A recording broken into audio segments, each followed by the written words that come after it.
Kantipur Television HD has witnessed it all, from the armed rebellion launched by the Maoists to April uprising, and from the Constituent Assembly election to the country's transformation into Federal Republic. Throughout its 20 years of service to the nation, Kantipur Television has stood firm in its dissemination of fact-based news as it prioritizes the concerns of the public sentiments while keeping a close eye on the performance of the three tiers of the government. Good evening, I'm Sarah Sapsanamma. Let's begin with the headlines of the hour. Kantipur Television completes 20 years of broadcasting, prioritizing truth and fact-based news and entertaining programs, commits to public concerns and good governance. U.S. Assistant Secretary of State Donald Lu arrives in Nepal for a one-day visit, calls on Nepali Congress President Sherbadu Dewa and Foreign Minister N.P. South. The India built Chandrayaan III launched. The module will take about 1 month from today to land on the moon.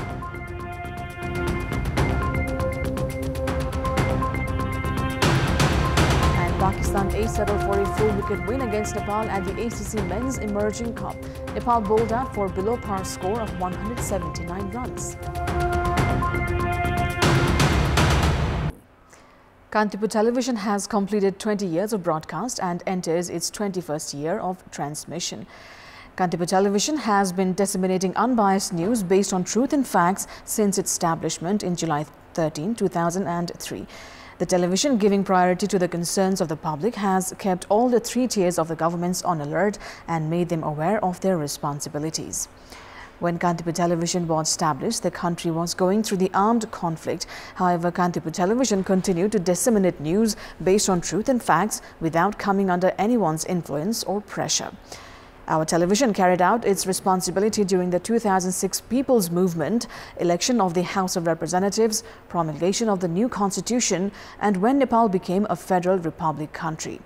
We also carried out our responsibility of raising the nation's dignity during India's unannounced border blockade. During load shedding, which was carried out up to 18 hours a day, Kantipur Television even aired news bulletin by reading the news under an oil lamp in protest of the long hours of power cuts. Even in the immediate aftermath of the 2015 April earthquake, Kantipur Television broadcasted news from makeshift roadside studios. Kantipur Television adopted automation technology 12 years ago to broadcast news and programs according to changing time. Kantipur Television converted its broadcast to high definition on December 13, 2017, and from last year it has been providing news and programs through digital apps, and this year has been using multimedia. Kantipur Television has been providing news and programs 24 hours a day through YouTube, Facebook, Twitter, Instagram and TikTok. We are always committed to bringing news with diversity to our viewers from all the 753 local levels by maintaining balance. Kantipur Television had conducted 24-hour live bulletins during the elections of the three tiers. Kantipur Television currently airs popular programs like Tough Talk, Fireside, Sarokar, Good Morning Nepal, Har Ke Hawaldar and Call Kantipur. The television has now transformed into a public company. An application has been filed at the Securities Board of Nepal to provide shares to the public in the near future. As soon as the application is approved, shares will be provided to the public. The high-quality broadcast of Kantipur Television can be viewed live all over the world. The goodwill and trust shown to Kantipur Television by our viewers has given us encouragement to do even better in the future.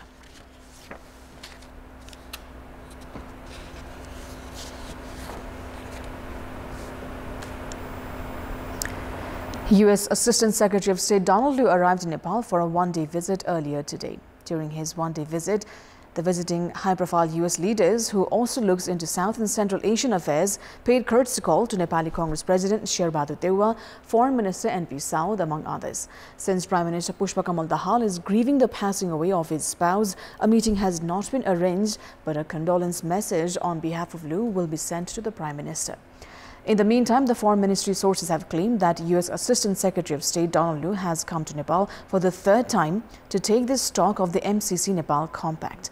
It may be recalled that Lu had taken special initiative for the endorsement of the MCC Nepal Compact and much debated SPP, or the State Partnership Program.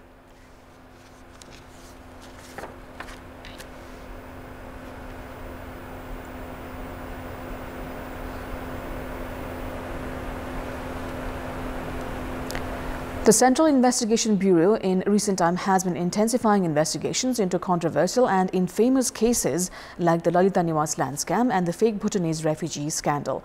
Corruption watchdog, the Commission for the Investigation of Abuse of Authority, CIAA, meanwhile has remained a mere spectator despite its much sought-after role. Furthermore, the authorities' leadership has itself been alleged of involvement in the refugee scam. This has raised question on the ethical aspect of the entity. Complaints had been filed in relation to those cases at the authority. However, CIA has been found giving cover to those alleged of involvement and putting on hold the fake Bhutanese refugee scam. The authority also failed to initiate investigations into allegations of irregularities in the procurement of wide-bodied aircraft, security press procurement, Maoist combatants, and procurement of medicines and equipment during COVID pandemic. This has raised valid questions on the intention of the authority leadership and its officials. The officials, meanwhile, have been dodging the questions on the pretext of lack of laws. There are currently 18,000 cases at the CIA that have been left stranded. The authority has been limited to registering over 3 to 4 cases at max at the special court per week.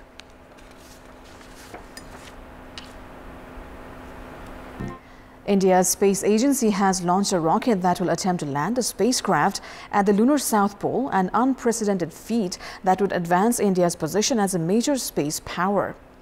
The Indian Space Research Organization's, or ISRO, rocket blasted off from the country's main spaceport in the southern state of Andhra Pradesh, leaving behind a plume of smoke and fire. The Chandrayaan-3 mission is designed to deploy a lander and rover near the moon's south pole around August 23. The third Chandrayaan, which means moon vehicle in Sanskrit, includes a 2-meter-tall lander designed to deploy a rover near the lunar South Pole, where it is expected to remain functional for 2 weeks, running a series of experiments. ISRO's Chandrayaan second mission in 2020 successfully deployed an orbiter, but its lander and rover were destroyed in a crash near where the Chandrayaan-3 will attempt a touchdown. Only 3 other space agencies, the United States, the former Soviet Union, and China have touched down a lander on the moon's surface. None have landed near the lunar South Pole so far. The launch has also added a feather in the cap of LVA gestures. Authorities launched a level 4 emergency response in multiple provinces in northern China, state media reported today, as severe flooding triggered by bursts of unusually heavy rain continued to inundate several parts of the country. Rescuers in the Inner Mongolia Autonomous Region, Jilin Province and Heilongjiang Province waded through flooded streets to evacuate people trapped in their homes, while residents grappled with damage in their shops and homes, state broadcaster CCTV reported. Bursts of unusually heavy rain have saturated different areas over the past few weeks, causing flooding and mudslides that have destroyed homes, damaged infrastructures, and killed several people. China's rain and floods come as several other parts of the world have been seeing similar disastrous downpours, raising new fears about the pace of climate change. Now, a rocket engine exploded during a test in Japan earlier today, the latest in a series of failures that have deflated the country's space ambitions. Footage showed flames shooting out the side of the test facility in Noshiro City in Akita Prefecture before the small building was engulfed in flames and the roof blew off. No injuries were reported. The explosion of Epsilon S took place about a minute into the test of the second stage engine at a Japan Aerospace Exploration Agency, or JAXA, testing site, according to the officials. JAXA's new medium-lift H-3 rocket was ordered to self-destruct on its debut flight in March when its second stage engine did not ignite as planned. That followed the failure of the agency's solid-fuel Epsilon 6 rocket in October. Now, Japanese Foreign Minister Yoshimasa Hayashi met with Chinese top diplomat Wang Yi today in Jakarta, bringing to focus ties between the two nations and concerns regarding the release of radioactive water from the Fukushima nuclear power plant. Hayashi and Wang shook hands warmly ahead of the meeting, where both sides affirmed the importance to hold constructive talks and work together. Japan called on China to approach the border discharge in a scientific manner, according to a statement released by the Japanese Foreign Ministry. China has criticized Japan's plan to release over 1 million tons of water from the wrecked Fukushima Daiichi nuclear power plant starting this summer. Relations between the two countries have also become tense as China asserts its maritime ambitions in the region, which Hayashi touched on during this meeting with Wang.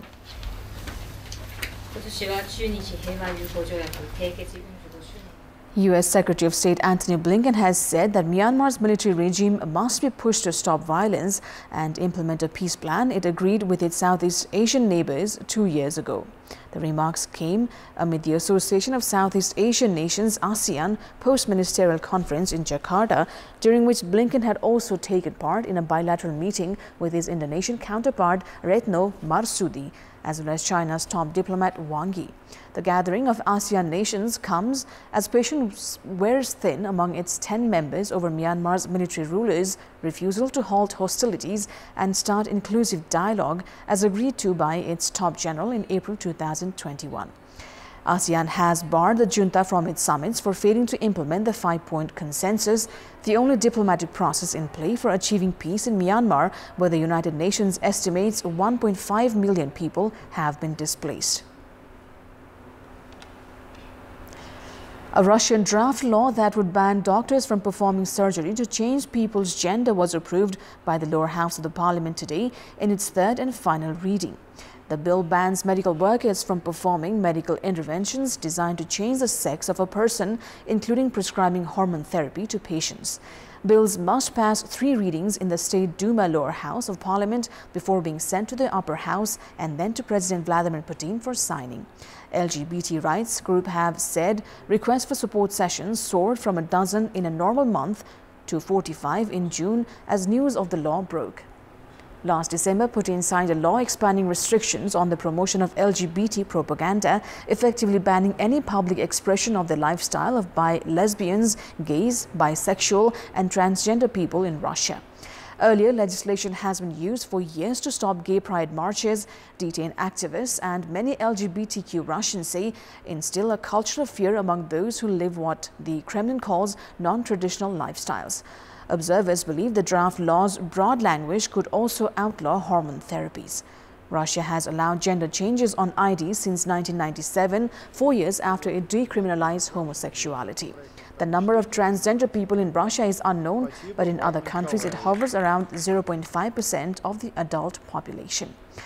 Last year, 996 people applied to change their gender on their passports in Russia, according to the Health Ministry. The number of those who underwent surgery was even smaller. Doctors who perform such procedures say the ban could stimulate a black market for substitute hormones, further endangering patients' health. Now, Taiwan's first domestically developed weather satellite shows the island's determination to develop its space industry, President Tsai Ing-wen has said earlier today. Sending off the Triton or Wind Hunter weather satellite to French Guiana, where it will be launched in September, Tsai said more than 80% of its components were developed and produced in Taiwan, and it would carry Taiwan's own global navigation satellite system. It is designed to collect sea surface wind data that will be combined with ground radar wind field data to better predict the path of typhoons and heavy rain, both of which subtropical Taiwan frequently gets. While Taiwan has since the 1990s had a satellite program called Formosat, tension with China has given the government extra impetus with plans to use satellites in medium and low Earth orbit for internet services if China attacks and severes sea cables or other forms of communications.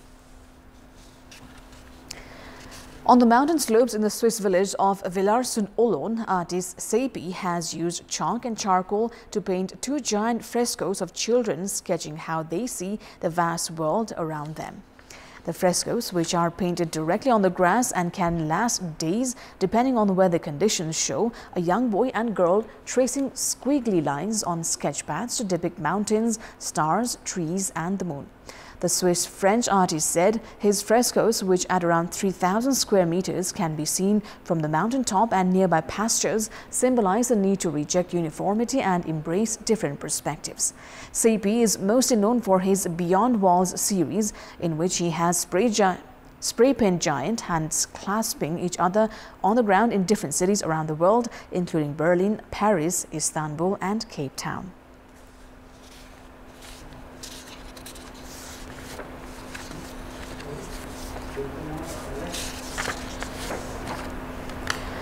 Now, without trailers, ads or any promotion whatsoever, the likely final film by Oscar-winning Japanese animation master Hayao Miyazaki opened in Japan today, with early viewers saying the lack of information made the experience more exciting.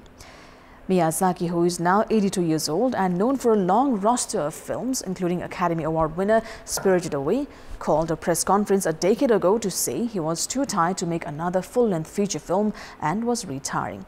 But he soon retracted that, as he had prior retirement announcements, and after some short projects began work on How Do You Live, or in Japanese, Kimitachi wa do ikiru ka, the story of a 15-year-old boy coping with the death of his father. Like other Miyazaki films from Studio Ghibli, the company he co-founded, the release was timed for the start of school summer holidays in Japan and features the laborious hand-drawn artwork and vivid colors Miyazaki has long been known for. But the opening lacked the usual fanfare of events, saturation advertising, trailers and merchandising tie-ins. The only information release was a poster drawn by Miyazaki, and even that was only sent to a limited number of cinemas. In a first from Miyazaki's films, which include Princess Mononoke and My Neighbor Totoro, this also has an IMAX release. Though Miyazaki has retired and returned several times in the past, his age has many believing this time may be for real. That is all for the moment. Thank you for watching. Bye for now.